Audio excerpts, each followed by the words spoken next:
maka tidak jadi masalah. Makanya sekarang banyak anak-anak itu yang walaupun mereka belajar di pondok pesantren, keluar seakan-akan tidak pernah belajar di pondok pesantren. Kenapa? Kepingin belajar di pondok itu seperti dimanja.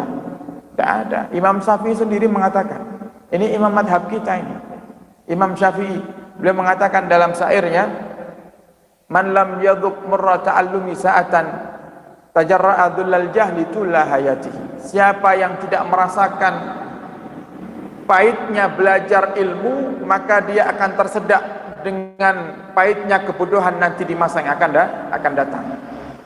Kemudian dalam syair lainnya beliau juga mengatakan, sabarlah ala murul jafa min muallimin, bersabarlah kalian wahai para santri dengan tegasnya seorang guru, karena sabarnya kita dengan ketegasan guru itu akan bawa kemanfaatan untuk diri kita. Itu karena kita tidak disiplin. Nah, sekarang kan tidak. Karena sudah banyak orang tua ini yang mondokkan anaknya, tapi kepingin anak ini sama ustadznya, sama kiainya dimanjakan di pondok. Akhirnya apa? Jangan salahkan ustadz kalau anak panjenengan pulang ke rumah tidak jadi orang yang alim. Apalagi kalau sudah merasa, oh saya ini pejuang, saya ini banyak bantu pondok, kiai jangan ditakzir ya anak saya ya, jangan dihukum anak saya kan sudah sering bantu pondok panjenengan nih. Nah ini sudah tidak benar ini seperti ini. Tidak bakal sukses itu anaknya. Ini semua sepakat sudah. Makanya perlu mendidik dengan ketegasan itu perlu. Terkadang rotan itu yang menjadikan anak-anak kita justru sukses di masa depannya. Ngerti bagaimana nikmatnya disiplin itu bagaimana. Nah, sekarang gini saja. Dalam urusan pendidikan di rumah tangga kita, mungkin Anda sebagai seorang bapak, bisakah Anda mendidik anak tanpa ketegasan? Coba. Apalagi ini sudah zaman yang luar biasa, anak kecil sudah pinter handphonean, sudah sering main game online, kadang juga masih main game offline, PlayStation dan lain-lainnya. Coba jenengan didik tanpa ketegasan. Dan anak-anak panjenengan termasuk anak-anak yang sudah kecanduan dengan game-game seperti itu. Coba jenengan didik tanpa ketegasan. Kira-kira mampukah jenengan? Tidak bisa, harus tegasi. Main gamenya hanya boleh hari Sabtu dan Ahad saja. Selain itu tidak boleh. Itu ketegasan sebenarnya. Kalau jenengan katakan, loh itu bukan ketegasan Ustadz, itu kan cuma peraturan. Loh kalau seandainya itu tidak dikatakan ketegasan, harusnya jenengan ngasih kebebasan kepada anak. Silahkan nak, pokoknya kamu sekolah pinter, terus urusanmu mau main game tiap hari terserah, tidak bakal bisa seperti itu. Waktunya belajar buat main game gimana mau pinter. Sekarang aja dengan adanya wabah ini, kadang anak-anak ini juga butuh dibimbing orang tuanya supaya jadi anak yang pinter, kan tidak bisa sekolah dengan leluasa seperti biasanya, butuh bimbingan orang tua. Nah sekarang kan jenengan ngerasakan bagaimana memantau anak ketika mereka belajar. Nah ini termasuk kesalahan kita Bapak Ibu, di saat kita menyerahkan anak kepada guru, maunya kita itu total. Apa total maksudnya? Maunya kita itu pokoknya aku terima jadi Pak Guru, aku terima jadi Kiai, pokoknya anakku pulang harus hafal Quran 30 juz, harus jadi orang alim. Tidak bisa, butuh bantuan kita. Gimana bantuannya? Paling tidak kalau Anda kok tidak bisa membantu anak itu dengan doa, paling tidak usah ikut campur urusan pondok pesantren. Serahkan total kepada anak, kepada guru-gurunya. Serahkan guru nanti yang mendidik. Ini paling tidak seperti itu. Terus tugas kita apa? Tugas kita kalau memang kita tidak bisa ikut mendidik secara zahir, ya paling tidak kita mendidik secara batin, doa. Supaya kita tidak dianggap di mata Allah Subhanahu wa taala orang yang seperti halnya membuang anak ya. Pokok pondok pesantren wis urusane kiai ini. Ndak kiai ini ndak didik benar-benar ya kiai ini sing dosa, ndak bisa seperti itu. Memang butuh apa namanya? Campur tangan kita orang tua bukan berarti campur tangan dalam urusan pendidikannya. Urusan pendidikan dalam pondok pesantren sudah diatur oleh guru-gurunya. Kalau memang ada kesalahan, kasih masukan.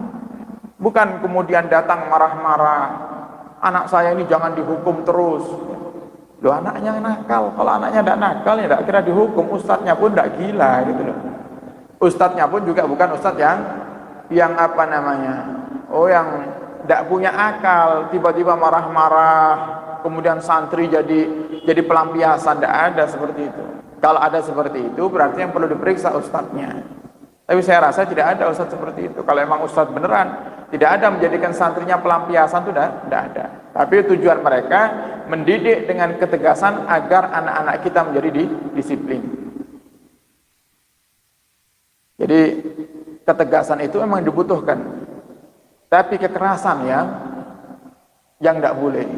Tegas itu tidak harus keras. Tegas itu tidak harus keras. Tegas itu intinya menjadikan anak didik kita itu mereka mikir kalau mau melanggar. Mereka mikir kalau mau melanggar. Oh, sekarang ini pondok pesantren enak Bapak Ibu. Jangan masukkan ke pondok pesantren manapun. Hukuman dari para guru tidak seperti zaman dulu. Zaman saya itu masih mending jika dibandingkan dengan zaman-zaman sebelum saya. Cuman zaman sekarang jika dibandingkan dengan zaman saya saja, itu juga sudah sangat jauh. Dulu zaman saya mondok Bapak Ibu, kabur dari pondok pesantren di rotan 1000 kali, bukan 100 kali. Sekarang kan rotan 10 kali aja sudah heboh orang tuanya. Di video kiainya, kiai penganiaya, kan ngoten, diviralkan di YouTube, di media sosial, akhirnya rame, ada yang nuntut, ada yang datang polisinya, macam-macam. Kalau dulu kabur dari pondok pesantren 1000 pukulan rotan, dan keras pukulannya, bukan pukulan seperti sekarang sudah 10 pukulannya pelan lagi. Pukulannya apa? Pelan. Kemudian dulu kalau di kelas, kok kita ditanya sama ustadz tidak bisa jawab, wah hukumannya luar biasa. Kita punya guru ngajari kita sorof, itu kalau sudah nanya sama santri kok tidak bisa jawab, apapun yang ada di meja dilempar sama beliau. Oh jenengan kok nyuguhi air mineral, air gelasan itu dilempar kalau ada yang tidak bisa jawab. Dan itu kejadian di kelas saya. Ada teman ditanya tidak bisa jawab, lempar air mineral, persis nyampe di jidat dan pecah di sini. Airnya itu pecah, basah semuanya. Tapi sekarang teman-teman itu sepakat, wayai ustadz iki ojo nyediakan apa-apa sudah. Wis penghapus, spidol, minum, prai dhisik. Kenapa? Jadi bahan lempar nanti. Tapi ustadz ini tidak habis akal untuk menghukum santri-santrinya, dibuat malu. Nanti kalau di pondok itu dulu kita belajarnya model seperti ini, ustadznya duduk di bawah, santri-santri juga duduk di bawah seperti ini. Nanti kalau ada misalnya anak-anak yang di kelas ini yang nakal-nakal, misalnya faham ini ustadznya kalau disediakan air nanti buat lempar, disediakan penghapus nanti bakal lempar, wes mending disembunyikan semuanya yang nakal-nakal itu. Tetap dihukum sama ustadznya itu. Apa hukumannya? Suruh naik ke atas kursi. Jadi ada kursi di kelas, ada kursi, suruh naik ke atas kursi, berdiri 1 kaki selama 1 jam. Oh kalau sekarang wes viral itu ustadznya, ya viral langsung.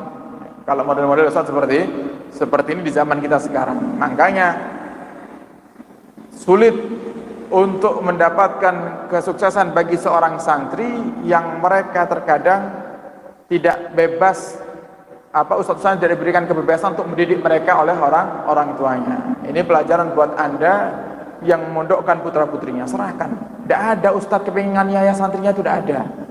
Tidak ada kiai kepingin mendolimi santrinya, itu tidak ada. Dan ini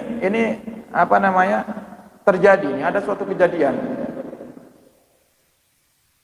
yang ada orang tua itu memondokkan anaknya di pondok pesantren, kemudian kok pas kebetulan lagi menjenguk, ternyata anaknya lagi nyapu halaman pesantren, marah-marah sama kiainya.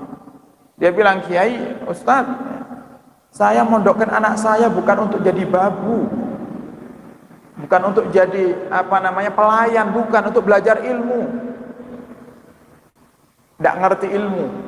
Padahal kenapa kita di pondok pesantren itu disuruh khidmah, disuruh bantu bersihkan pondok? Toh juga yang menikmati kan kita, yang menikmati halaman bersih itu kan kita juga, yang menikmati lapangan bersih kan kita juga, santrinya. Main sepak bolanya jadi enak, tidak ada kotoran, tidak ada sampah, tenang. Ketika menghafal, ngelihat pondok bersih itu enak, otak jadi fresh sendiri. Manfaatnya untuk kita sendiri, bukan untuk kiainya sebenarnya. Toh juga pondok ini pondoknya umat, wakaf untuk umat, kiai cuma menjalankan, bantu sebenarnya. Itu pondok punyanya Rasulullah, itu pondok punyanya Allah, kiai cuma bantu untuk menjalankan. Akhirnya apa yang terjadi? Ditarik itu anaknya, dibawa pulang karena ngerasa anaknya di pondok ini jadikan babu oleh kiainya. Akhirnya mondokkan di pondok lainnya. Sama, di pondok lainnya juga ada tugas piket, bersihkan pondok, bersihkan kamar, bersihkan dapur, bersihkan kamar mandi, ada. Nah, kemudian kok suatu hari dia dengarkan ceramah bagaimana cara mendidik yang benar, bagaimana menjadi seorang santri yang benar. Kalau jenengan kepingin tahu pendidikan yang begitu luar biasa tentang bagaimana kita menjadi seorang murid dan bagaimana kita menjadi seorang guru, buka kitabnya Mbah Hasyim Asy'ari, Adabul Alim wal Muta'allim. Nah, coba lihat di situ. Adakah Mbah Hasyim Asy'ari yang mengatakan santri kalau masuk pondok tidak boleh dijadikan babu? Nah, bukan jadikan babu sebenarnya. Tidak boleh disuruh nyapu, tidak ada sebenarnya. Malah disuruh. Kenapa? Kunci ilmu yang manfaat itu sebenarnya ada pada khidmah kepada guru. Itu kunci ilmu manfaat. Ada khidmah ketika kita khidmah kepada guru.